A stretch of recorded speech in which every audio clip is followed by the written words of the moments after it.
Welcome back to our channel, soap fans. Today is Tuesday, a beautiful day, but things in Port Charles are anything but beautiful right now. We have a massive, game-changing tragedy to discuss that will alter the canvas forever. Grab a seat, take a deep breath, and let's dive straight into the shocking events that just unfolded. Oh my god, I'm screaming. I literally cannot even deal right now, you guys. Okay, but listen. I was just sitting here eating my dinner, literally, a bowl of pasta that is now completely cold, casually watching General Hospital, thinking we were just gonna get some regular Quartermain corporate drama or some cute baby fostering moments. And my jaw actually dropped to the floor. I am shaking. I'm literally shaking right now. Trina Robinson. Trina. I can't breathe. Wait, let me back up because my brain is going a million miles an hour. And I need to explain how we even got to this unhinged, absolutely psychotic moment. So, you know how Curtis and Jordan had that insane fiery car crash on Route 91? The one where Jordan got distracted kissing Curtis and swerved, and Brooklyn was driving tipsy after having a glass of wine at Charlie's pub, and she scraped the guardrail and just kept going. Brooklyn was so terrified of failing a breathalyzer and losing her chance to foster baby Phoebe with Chase that she committed a literal hit and run. Honestly, don't even get me started on Brooklyn's choices right now. But anyway, Tracy Quartermain has been covering for her, right? Tracy going into full terrifying crisis mode to protect the family name. Oh, wait, before that happened, actually, I forgot to mention earlier, but Trina has been so stressed lately. She's holding that massive secret about Willow shooting Drew Kane. And she's been dealing with the trauma of Jordan's accident because Curtis is a wreck. So Trina is at the art gallery. The gallery is looking gorgeous, by the way. They definitely changed the lighting or the displays or something. I swear it looks different with all these sharp modern glass shelves. Anyway, I'm getting distracted by set design. Trina is at the gallery, and somehow she has Jordan's jacket from the night of the crash. Maybe Curtis asked her to hold on to it. Or she picked it up from the hospital room when Jordan was having her meltdown and screaming at Isaiah. Whatever. Anyway, Trina is looking at the jacket, just examining it, and she finds this tiny, totally incriminating piece of black paint. A black paint chip. Literally just stuck there on the fabric of Jordan's jacket like a ticking time bomb. And Trina is so smart, like she's actually the smartest person in Port Charles right now. She looks at this black paint and her brain just goes click. Because Curtis has been talking nonstop about the black German make vehicle that ran them off the road. He's been pointing the finger at Isaiah Gannon, but Trina probably saw Brooklyn's scraped car at the mansion or heard something, and she puts two and two together. The audacity of this whole situation.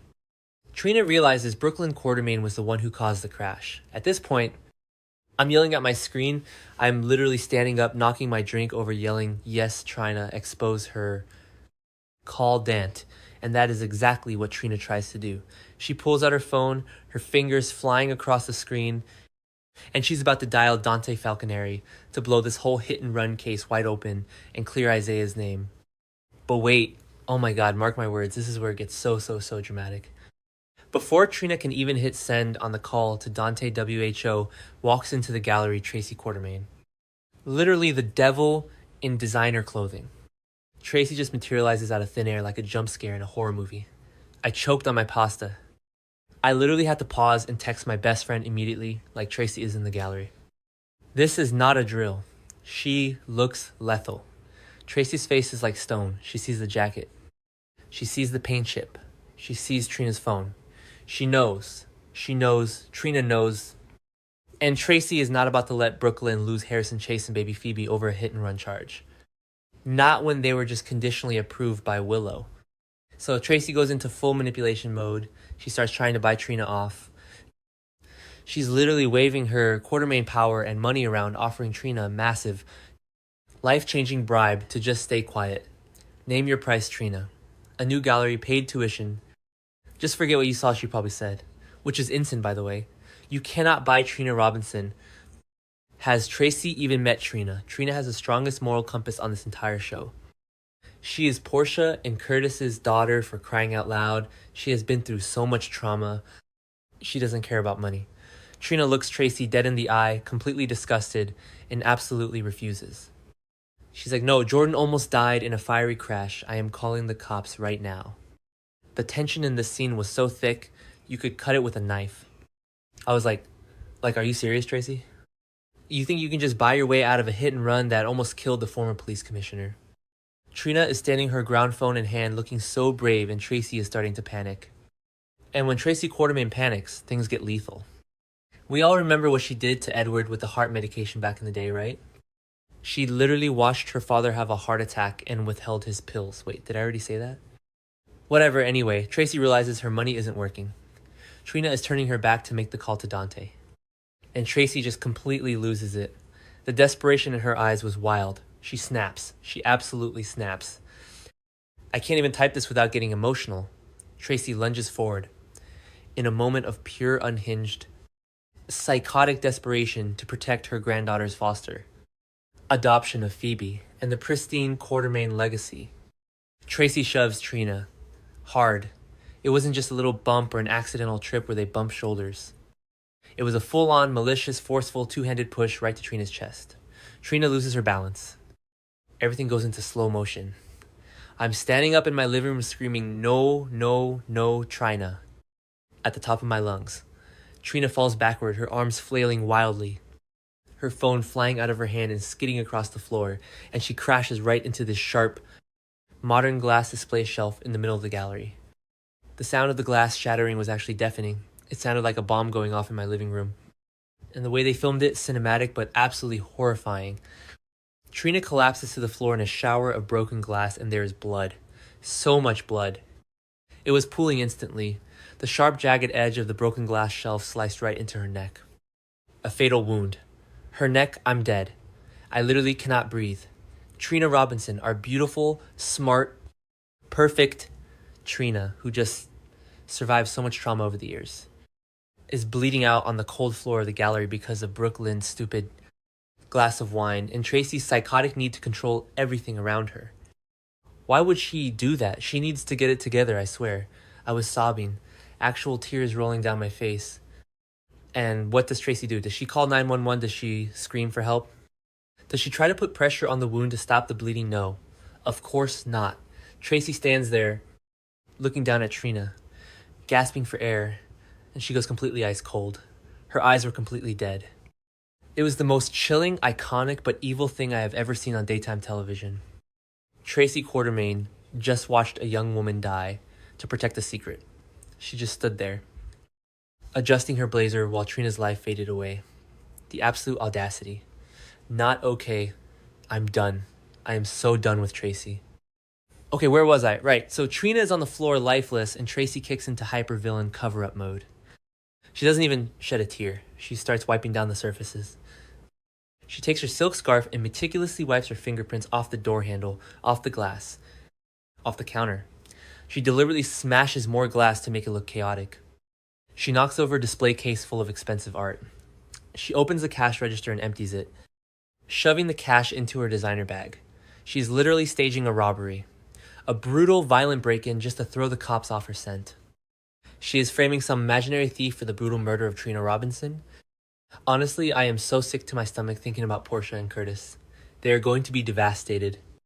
Curtis is already at the hospital, pacing the halls, dealing with Jordan's severe injuries and interrogating Isaiah.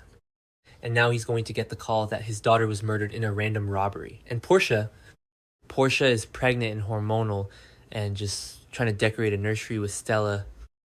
And now her daughter is dead. And it wasn't a random robbery at all. It was Tracy Quartermain.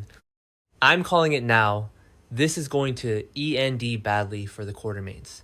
Mark my words when the truth comes out. The entire family is going to crumble to dust. And don't even get me started on Brook Lynn. When Brook Lynn finds out that Trina died because Tracy was covering up her hit and run, Brook Lynn is going to lose her mind. The guilt is going to actually destroy her. She was already feeling guilty just for leaving the scene, sitting in her bedroom crying to baby Phoebe. But now there's a body count, and not just anybody, but Trina. who was just trying to do the right thing and get justice for Jordan. Brook Lynn is never going to be able to look at baby Phoebe or Chase without seeing Trina's blood on her hands. It's so dark. It is so, so dark. Dante is going to investigate this, right? He has to. He's the commissioner. He's already juggling an investigation into Marco Rios' murder with Justine and dealing with Ross Cullum's shooting, and now he's going to have a staged bloody robbery on his desk. But Dante is smart. He's going to see the black paint chip. Wait, did Tracy take the paint chip? I didn't even see if she grabbed the paint chip off the floor. If she left the paint chip next to Trina's body, Dante is going to find it. He's going to link it to the Route 91 crash. Oh my god, the puzzle pieces are all there. Dante is going to figure out that the robbery was a cover-up for the crash. It's just so unfair. Trina had her whole life ahead of her. She was just at Charlie's pub having Gio play guitar for her. She was trying to help her family. She had that huge secret about Willow shooting Drew, which, by the way, what happens to that secret now? Kai Taylor is the only one left who knows Willow shot Drew. Willow is probably going to be secretly relieved that Trina is dead, which makes Willow even more of a monster. Everyone on this show is becoming a villain, and I am honestly here for the drama, but I am so upset about Trina. Jocelyn's going to go absolutely feral when she finds out. Jocelyn is already running around investigating Cullum when she finds out Trina was murdered. She is going to tear Port Charles apart. I can't. I need to go lie down.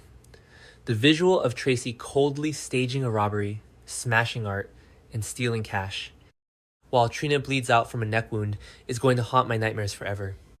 General Hospital just changed the game. The Quartermains are officially a crime syndicate at this point. I'm going to be watching tomorrow's episode with my hands over my eyes, literally shaking. If Tracy gets away with this, I am rioting. Literally rioting in the streets. Okay? I have to go text everyone I know because I cannot process this alone. Bye.